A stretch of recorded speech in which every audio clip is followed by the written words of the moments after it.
Nigerian government citizens react to South Africa's xenophobic attacks on Nigerians.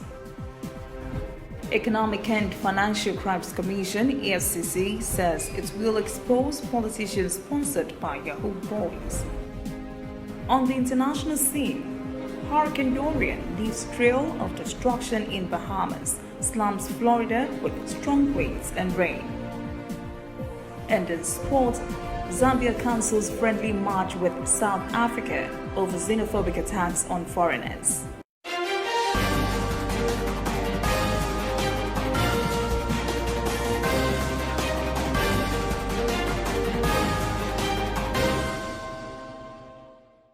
This is ANN News.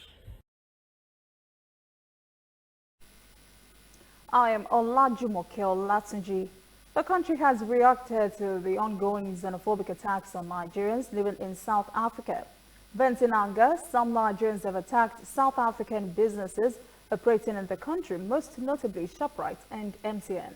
In a statement in Abuja on Tuesday, Minister of Information and Culture Alhaji Lai Mohammed said targeting South African businesses in Nigeria will hurt Nigerians more. He says such attacks would be, quote, a classic case of cutting off your nose to spite your face, end quote.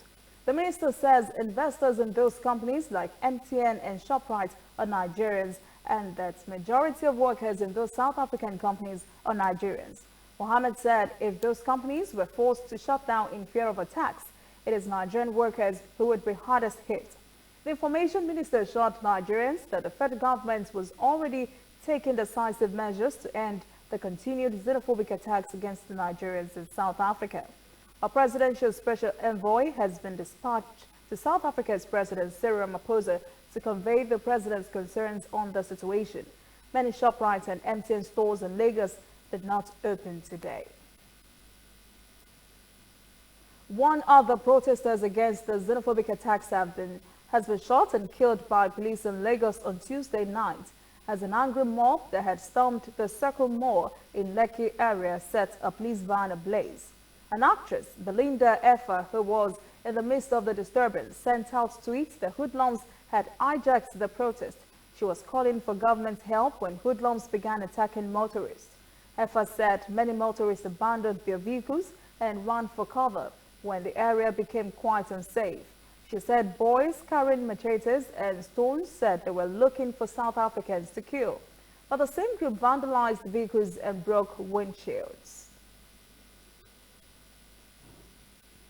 Meanwhile, Senate President Ahmed Lawan has expressed great concern over the ugly situation in South Africa, where Nigerians face constant attacks. In a statement on Tuesday, Lawan said enough is enough for Nigerians to be at the receiving end of the xenophobic attacks in South Africa. He said Nigeria cannot allow its citizens to continue being targets of those attacks. The Senate President said Nigeria will no longer tolerate hate crimes against its citizens, especially as they do their legitimate businesses in that country.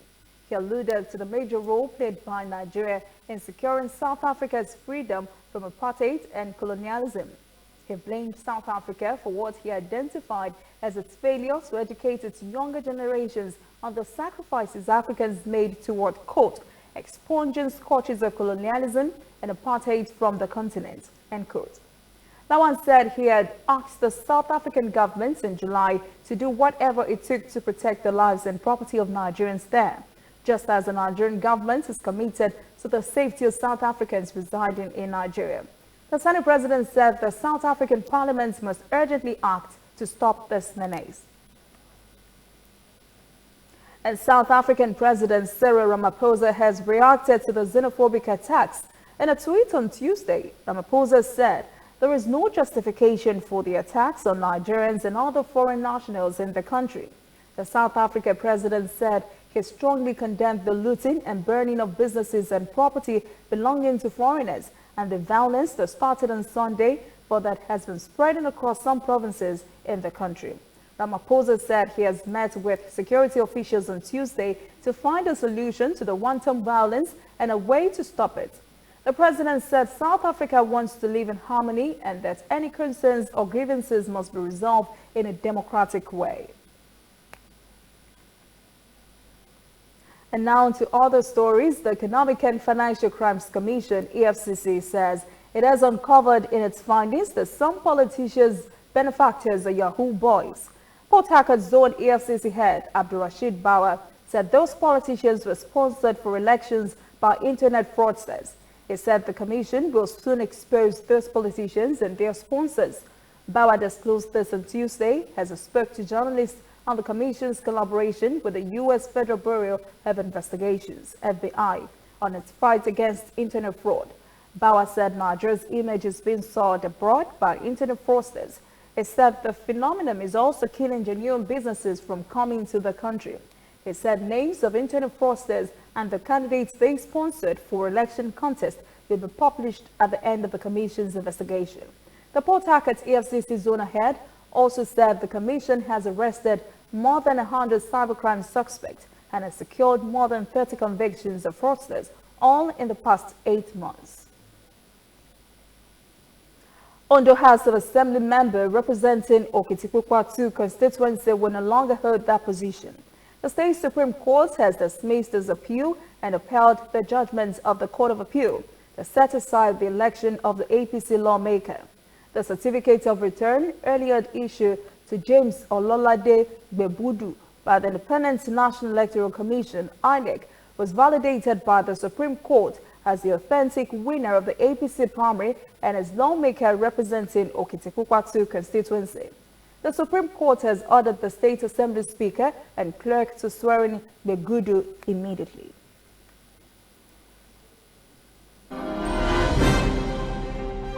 Coming up, African news. Rampant killings, rape, and adoptions of South African women. President Ramaphosa says it's a dark period for South Africa. And later, international news. Hurricane Dorian leaves trail of destruction in Bahamas, slams Florida with strong winds.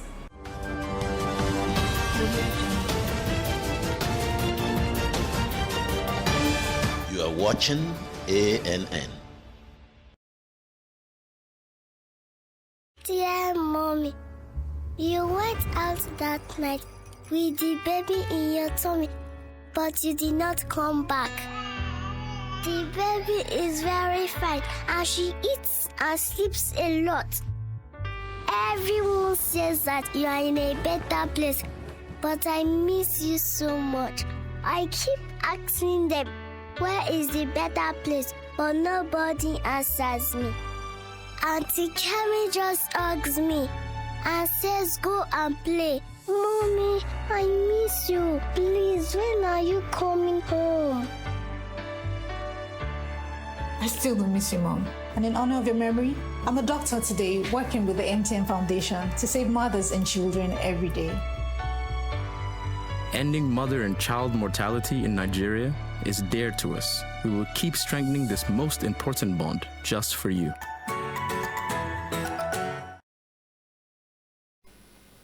Welcome back. This is ANN News. Now to African stories. As xenophobic terror overtakes some South African cities, killings and abductions of South Africans are also becoming rampant. So rampant that President Cyril Ramaphosa has called these times a dark period for South Africa. There has been an outpouring of grief after a number of women and young girls were either adopted, raped, or killed by men. A man has been charged with the murder of University of Cape Town student Uyene Mawetiana, while female boxing champion Leanne Rain Juggers was allegedly shot and killed by her former partner.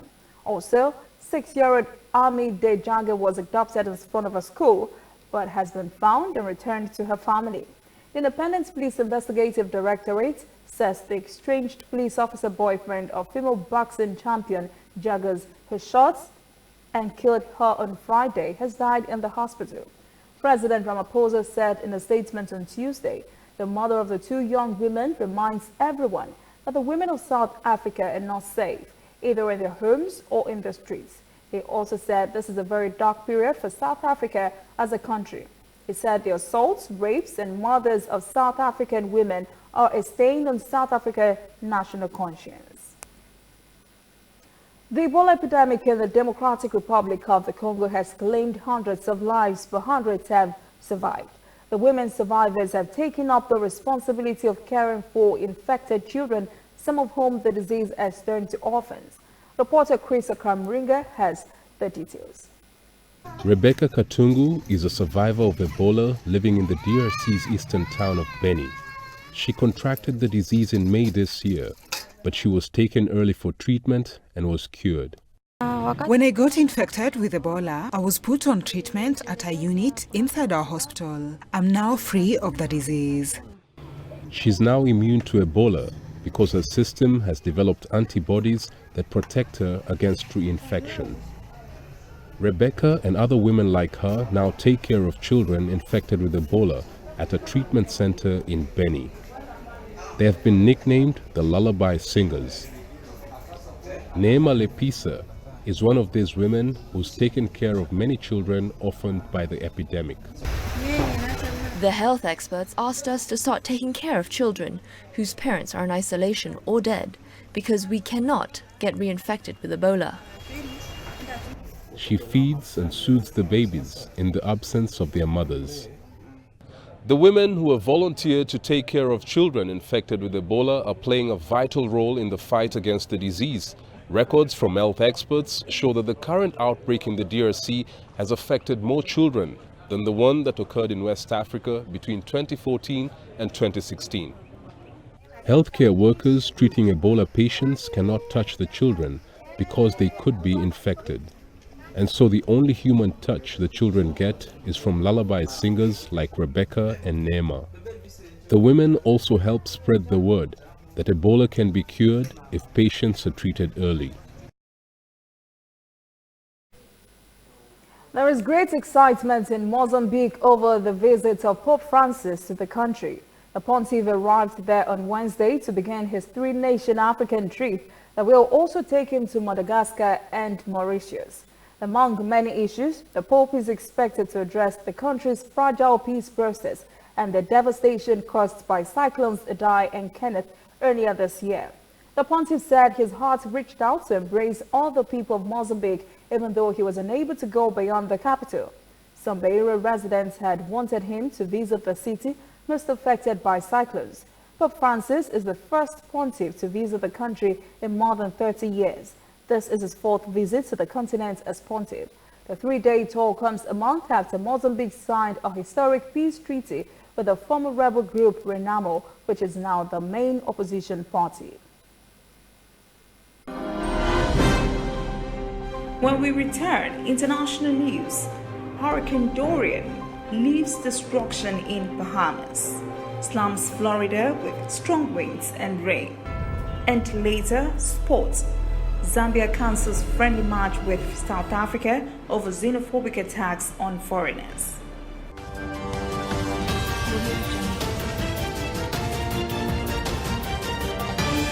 You are watching ANN. Whether in your house, at your office, on your phone or online, we are there. We have the facts behind the headlines. We cut to the chase with the news you really need. We cover every angle. We are the bigger, better news network. We are African News Network. ANN. Watch ANN News on MITV from a truly African spirit. Welcome back. This is ANN News. Now to world events. Hurricane Dorian has visited the Bahamas and rearranged the landscape of the island before heading toward the U.S. Some parts of Bahamas would never remain the same as Hurricane Dorian leaves huge volume of destruction. It is the most powerful storm ever to hit the island as it devastated homes, crippled hospitals, and left thousands in need of food and water. Prime Minister Hubert Jimenez says 7 persons have been confirmed dead and more casualties could be recorded. Mini says emergency assistance, including a Royal Navy ship carrying food supplies, was already deployed. UN officials say more than 60,000 persons on the hard-hit island need food. The Red Cross says some 62,000 need clean drinking water. Hurricane Dorian left the Bahamas for the U.S., hitting Florida with strong winds and bands of heavy rain. Now a Category 2 with sustained winds of 105 miles per hour. The slow-moving storm is expected to turn its wrath on Georgia and the Carolinas later this week. The University of Florida canceled classes for Tuesday and Wednesday, and more than 10 Florida airports were shuttered as the storm moved in. Now to Brexit. Prime Minister Boris Johnson is locking horns with Parliament as he suffered a humiliating defeat on Wednesday in his move toward a no-deal Brexit. Even many members of his own Conservative parties supported the Parliament's vote to take over the Brexit agenda. Johnson says this is an attempt to surrender to the European Union. The Prime Minister needed the support of two-thirds of the lawmakers to back his no-deal Brexit plan, but he fell way short as 21 Conservative members voted against his plan. He later fired the 21 rebel lawmakers, some of whom have been serving for a long time. Brexit has been brewing for 3 years now and is nearing a drop-dead date. There were still on-person parliaments and a way forward. Politicians now believe there is no other way out to resolve this issue than through an election. Johnson has called for one in October. Opposition parties want to first pass a bill to block a no-deal Brexit. After that, they would be open to an election which would be Britain's third in under 5 years. Rescue workers in Southern California have recovered 20 bodies from the burnt-out dive boat that was involved in one of the worst maritime disasters in the state. 14 others are still missing and feared dead. The U.S. Coast Guard says it has ended 24 hours of aerial searches of the surrounding waters after finding no survivors trying to swim to safety. Santa Barbara County Sheriff Coroner Bill Brown said among the 20 bodies recovered so far, there were 11 women and 9 men. He said the bodies of at least 6 other victims were spotted, but divers could not immediately pull them from the wreckage. Hong Kong Chief Executive Carrie Lam has announced the withdrawal of the controversial extradition bill that sparked months of anti-government protests. The scrapping of the bill, which would have allowed extraditions to mainland China, was one of the main demands of the pro-democracy movements in the semi-autonomous Chinese territory. Lam says in a video recording that the government will formally withdraw the bill in order to fully allay public concerns. The demonstrations began as opposition to efforts by Lam's government to introduce the extradition legislation, which opponents saw as another erosion of the liberties enjoyed in the former British colony compared with what obtains in mainland China. Many experts are uncertain that this withdrawal would pacify demonstrators who have added a laundry list of concerns to their demands since the protest began. More than 100 U.S. military construction projects will be adversely affected as the Pentagon prepares to use $3.5 billion from the military budget to help build or enhance almost 300 kilometers of the U.S. border wall with Mexico. Earlier this year, President Donald Trump declared a national emergency in a bid to fund his promised wall at the U.S.-Mexico border. The emergency declaration allows the Trump administration to use money from different allocations, including the military construction budget. Democrats have said the emergency was man-made and that the declaration should not stand. On Tuesday, Pentagon officials said more than 100 projects would be affected, and the first $2 billion would come from deferred military construction projects outside the United States. The second tranche would be funded from deferred military projects inside the country. There are more than 4,500 active duty and National Guard troops on the border. Up next, sports. Zambia cancels friendly match with South Africa over xenophobic attacks on foreigners. Please stay with us.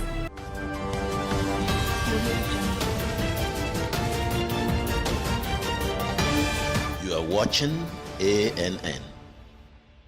We are on the road every day, canvassing throughout Africa for news you really need. We follow this story everywhere, from every corner of Nigeria to the wide African expanse. We bring you what's making headlines. We connect you with news you can use. ANN, African News Network, in a truly African spirit.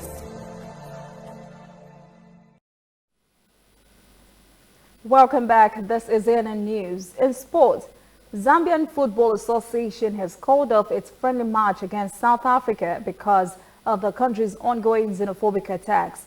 Chipolo Polo and Bafana Bafana were scheduled to hold the match on Saturday in Zambia. The Football Association says the match was called off because of prevailing security issues in South Africa. It has also promised to find a replacement soon. Thousands gathered in Doha on Tuesday to watch the unveiling of the logo for the 2022 World Cup, which will be hosted by Qatar. The logo was displayed in the Qatari capital and 22 other cities around the world, including New York, Paris, Madrid, Buenos Aires, and Beirut. The design is a stylish Arabic white unisex shawl with maroon patterning, which is displayed in a figure of 8 symbolizing infinity, while creating a heart shape above the words FIFA World Cup Qatar 2022. Qatar organizers say the logo was inspired by traditional woolen shawls worn during the winter months. The 2022 event will be held in November and December to avoid the scorching Gulf summer.